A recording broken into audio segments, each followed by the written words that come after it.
ময়ূক রঞ্জন এ সালা বাংলাদেশি মাল ৭১-এর পরে এসছে।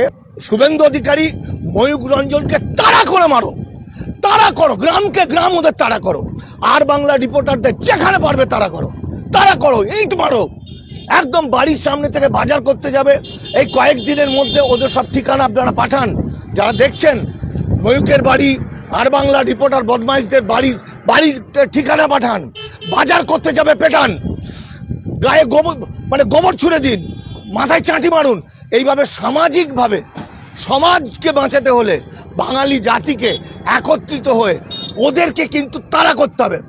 দেখুন, এটা বাংলা, এবং এই বাংলাতে আমরা আজ পর্যন্ত এত বয়স হয়েছে আমি কখনো হিন্দু মুসলমান বুঝতাম না। এর আগে অনেক আগে আমি নাটক লিখে একজন লিখতে দিয়েছিলেন, তখন সিপিএম আমলের বছর 20 আগে, সাম্প্রদায়িক সম্প্রীতির একটা নাটক। আমি হেসেছিলাম, যেখানে সাম্প্রদায়িক সম্প্রীতিটা আবার কি, এখানে আবার হিন্দু মুসলমান কোথা থেকে এলো?